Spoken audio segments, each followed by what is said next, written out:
Topdon ha creato questo dispositivo che si chiama TC001 che tramite connessione USB ci permette di trasformare sia i tablet che gli smartphone in termocamere vere e proprie. Ciao ragazzi, io sono Riccardo e bentornati nel mio canale YouTube. Oggi voglio farvi conoscere una termocamera USB che si utilizza sui dispositivi Android tramite l'utilizzo di un'applicazione. Perché? Perché in tantissimi, soprattutto da quando ho recensito il Cinebasto, mi state chiedendo quale fosse questa applicazione che io utilizzavo sul telefonino. In quell'occasione stavo utilizzando un telefonino con un'applicazione incorporata con la funzione di termocamera, perché è proprio tutto il comparto fotografico che permette di farlo, ma non tutti i telefonini possono essere utilizzati come una termocamera, se non hanno dispositivi appositi non si può fare. E allora Topdon ha creato questo dispositivo che tramite connessione USB ci permette di trasformare sia i tablet che gli smartphone in termocamere vere e proprie. Comodissima, vi farò vedere quali sono le differenze fra una termocamera classica e questa, perché questa può essere utilizzata sia a livello professionale che a livello amatoriale. All'interno del laboratorio chi lavora con le resine, chi lavora con certi strumenti che hanno bisogno di mantenere la temperatura sotto controllo, e allora può essere comoda, ma in utilizzo domestico per vedere per esempio i riscaldamenti, se ci sono dispersioni, differenze di temperatura tra una parete e un'altra, allora potrebbe tornare utile anche diciamo in ambito domestico. Costa circa 250 euro e il tablet che utilizzerò è un Hotweb Tab R5. Vi ho già fatto conoscere alcuni tablet rugged indistruttibili e questo si presta perfettamente perché utilizzandolo in un'officina meccanica, utilizzandolo in un laboratorio, un tablet delicato sicuramente non resiste come può resistere questo. Quindi guardiamoli entrambi, facciamoci un'idea di come si utilizza e valutiamolo insieme. Se vi serve comunque andate a guardare il link nel primo commento nella descrizione, perché sia per il tablet che per la termocamera potrei lasciarvi eventualmente un codice di sconto. Adesso mettiamolo sul bancone e guardiamola. Dunque questa è la confezione con cui viene venduta, una scatolina in cartone con all'interno la termocamera, una piccola borsettina per poterla trasportare e proteggerla perché è imbottita, pure questa parte è sagomata quindi si posiziona al centro, più una pezzetta per poter pulire le lenti. All'interno però troviamo anche questo cavo USB particolare con doppia funzione che adesso vi farò vedere e immancabile libretto di istruzioni che in realtà non spiega tantissimo se non l'installazione dell'applicazione, che si fa come tutti i dispositivi Android andando su Play Store, scaricando l'applicazione, si installa con molta semplicità. Una volta aperto, se collegate alla termocamera ve la riconoscerà in automatico e inizierà a funzionare facendo le riprese come quella che state vedendo adesso, e la state vedendo sul tablet appunto Tab R5 della Hotweb, un tablet indistruttibile di quelli che possono essere buttati, maltrattati, sbattuti 1000 volte. Sapete che questi dispositivi sono davvero molto robusti, ma già una caduta come questa con un tablet normale classico danneggerebbe il display, insomma lo potrebbe danneggiare in modo significativo. Abbiamo una presa USB, come sempre i tastini per accendere e spegnere, poi delle fotocamere che sono quelle che utilizzeremmo per fare le fotografie, 16 megapixel sufficienti per l'utilizzo di un tablet normale, ma che non possono essere utilizzate appunto con la termocamera. Guardiamo però la particolarità di questo cavo USB. Come vedete si può trasformare tramite questo adattatore in USB di tipo A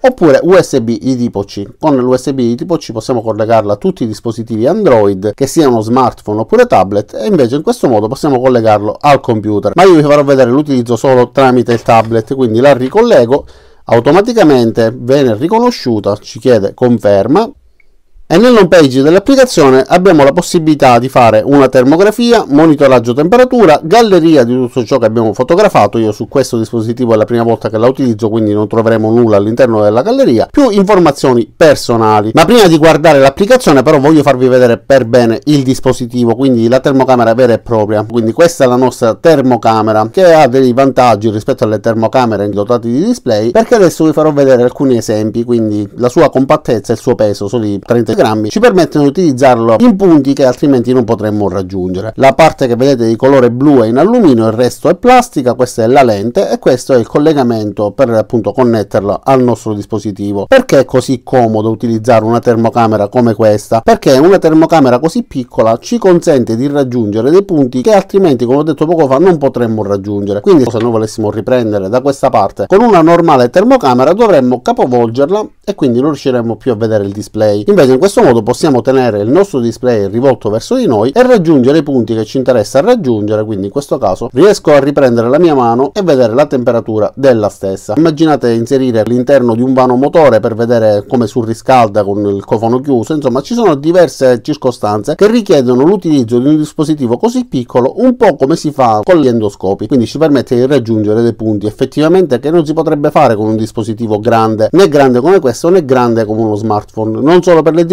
ma proprio per il fatto che il display è ribaltato. Io su una stampante 3D ho avuto difficoltà perché utilizzando la termocamera, dovendo inquadrare la parte posteriore, quindi per vedere se c'erano delle uscite di calore eccetera, ho dovuto capovolgere completamente la stampante 3D perché ovviamente il display sarebbe stato rivolto verso la parete. In questo modo avrei risolto girando direttamente la termocamera e inquadrando il punto interessato. Ora guardiamo anche l'applicazione e vediamo cosa ci permette di fare. Abbiamo la possibilità di fare diverse cose, sia per quanto riguarda la schermata principale, quindi la termografia, oppure il monitoraggio della temperatura, che ci consente di registrare un video mentre la nostra termocamera è puntata verso un dispositivo, qualcosa che appunto deve essere monitorato, e creerà un vero e proprio video. Quindi ci permette di impostare una data, possiamo decidere se tracciare un punto, una linea oppure un piano, ma questo ve lo farò vedere per bene fra poco. Impostiamo quindi il punto e decidiamo che deve monitorare questa parte, diamo l'ok, dopodiché inizia a registrare.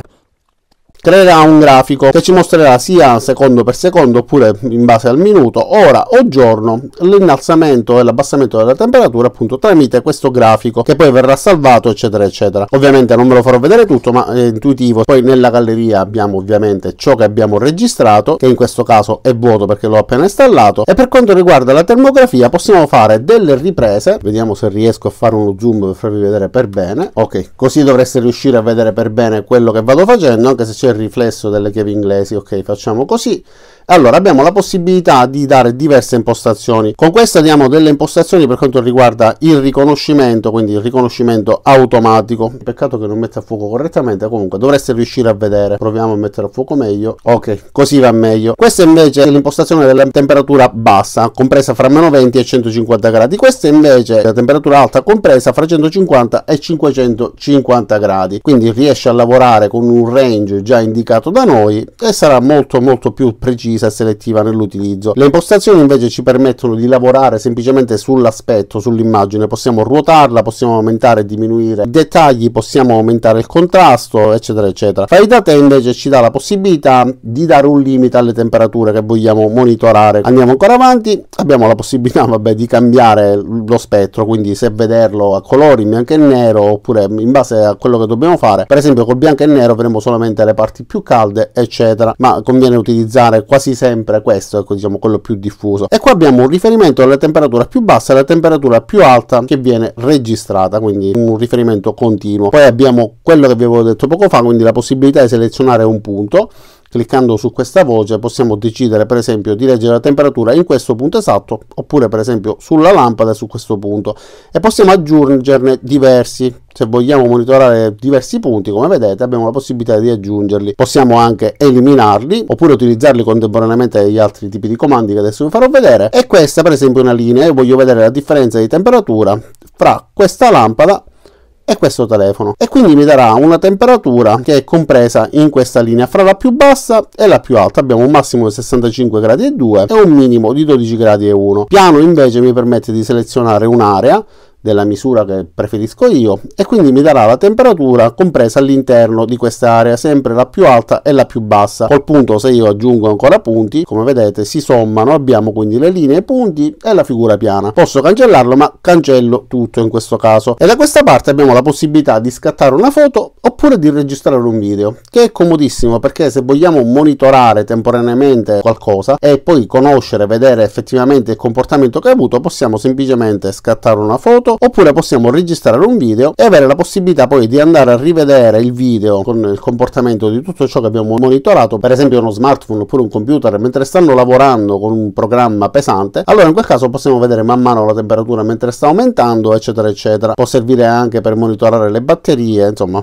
comodo in diverse circostanze. Stacchiamo però questa registrazione perché non ci serve, ok, e andiamo a vedere adesso qualche altra impostazione. Come vi ho detto anche durante la recensione dell'altra termocamera, per poterla utilizzare correttamente abbiamo bisogno di dare delle impostazioni nella nostra applicazione, altrimenti le temperature riportate sarebbero sballate. Allora vi faccio vedere come si fa. Bisogna andare su informazioni personali, come vedete abbiamo unità di temperatura, risposta, versione, ci dà la possibilità anche di cambiare la lingua, eccetera eccetera. Quindi andiamo su correzione temperatura. Nella prima voce dobbiamo impostare la temperatura dell'ambiente, in questo caso ho impostato 30 gradi ma in realtà ce ne sono 19, quindi sarebbe giusto lavorare con una temperatura che deve essere compresa tra meno 10 e 55 gradi e deve riportare la temperatura nell'ambiente in cui vi trovate, la distanza dal punto in cui state lavorando da 0,2, quindi vicinissimo, fino a 5 metri di distanza, e questa è l'emissività che va regolata in base al materiale per il quale voi volete conoscere la temperatura. Per esempio sul metallo va impostato un tipo di emissività, invece sul legno e sulla pietra vanno utilizzati altri tipi. Di conseguenza, se io utilizzo l'emissività per il metallo misurando la pietra avrò una temperatura completamente diversa. Considerate che 95 è l'emissività che trovate preimpostata nella maggior parte, se non tutte, le termocamere, perché è l'emissività più comune, quella con una percentuale più elevata sulle superfici che potete misurare. E poi qua abbiamo anche diversi tipi di riferimenti, come vedete. 95 abbiamo terreno umido, un bicchiere 94, un mattone rosso 95, pelle 98, però poi addirittura il legno diventa 87. Poi ovviamente è possibile anche personalizzare e aggiungere delle voci, eccetera eccetera. Quindi una termocamera che riesce a riportare con facilità e con rapidità le varie temperature e che ci dà la possibilità di personalizzare l'applicazione per conoscere bene le misure che vogliamo ottenere. Adesso andiamo in galleria e ovviamente troveremo sia il video che la fotografia che abbiamo realizzato 2 minuti fa. E adesso indovinate un po'? Esattamente, anche per questa termocamera farò una ripresa in questa lampada che utilizzo sempre quando realizzo i miei video. Ricordate che nella parte più alta avevamo circa 54 gradi, con questa dovremmo avere su per giù la stessa risposta. Non sto cambiando l'emissività perché anche per l'altra termocamera non l'avevo cambiata, quindi aumentiamo anche lo zoom in modo da vedere meglio e voglio sapere che temperatura c'è in questo punto esatto. Allora non riuscite a vederlo bene ovviamente perché la temperatura è scritto in bianco sul giallo. Allora come vedete abbiamo anche con questa 53 gradi e 6, 52 in base a dove indica con la freccetta, va cambiando temperatura, 54, quindi riporta la stessa temperatura che riportava anche l'altra e quindi è perfettamente allineata alla temperatura che riportava l'altra termocamera, che avevo già confrontato con una termocamera di qualità superiore e che quindi è affidabile. Di conseguenza lo è anche questa. E ovviamente in base alla rotazione del tablet oppure dello smartphone, se avete attivato la rotazione automatica nel vostro dispositivo, si adatterà e quindi cambierà automaticamente, se voi ovviamente non toccate il display, altrimenti col touch non lo farà. E come vedete possiamo utilizzarlo in modalità orizzontale oppure in modalità verticale. Il tablet, ragazzi, è molto valido, costa poco rispetto agli altri che già vi ho fatto vedere, anche della stessa Hotweb, perché è un modello con prestazioni leggermente inferiori rispetto alle altre. Quindi per un utilizzo di questo tipo non è necessario avere prestazioni da urlo, è necessario avere un tablet che sia fluido, che ci permetta di lavorare bene e che ci permetta di avere una buona visione con dei buoni contrasti, anche se lo vediamo lateralmente. In base a come giriamo solitamente va cambiando, c'è un contrasto che non ci permette di lavorare, e invece questi della Hotweb sono dei dispositivi che funzionano bene e che possono essere utilizzati anche con i guanti. Per quanto riguarda la termocamera, ragazzi, per me è formidabile. E per un utilizzo, come ho detto poco fa, diverso dal solito, ma anche un utilizzo classico, possiamo essere più avvantaggiati perché anziché tenere il dispositivo per poter riprendere, come in questo caso, verso di me, io non potrei vedere il display perché sarebbe dall'altro lato. In questo caso invece posso girarla, ruotarla come preferisco, posizionare il dispositivo verso di me e guardare tutto. Insomma, facilissimo, pratica e basta. Se vi piace vi lascio il link nel primo commento nella descrizione, sia del tablet che della termocamera, così se la volete comprare cliccate e la comprate, sperando di ottenere anche un codice di sconto. Non mi rimane quindi che ringraziarvi di aver visto il video fino in fondo. Vi invito ad iscrivervi al mio canale e mettere mi piace qua giù cliccando sul pollicione lì su se il video vi è piaciuto. Cliccate anche sulla campanella per attivare le notifiche. Ci vediamo tutti nei prossimi caricamenti. Ciao da Riccardo e a presto.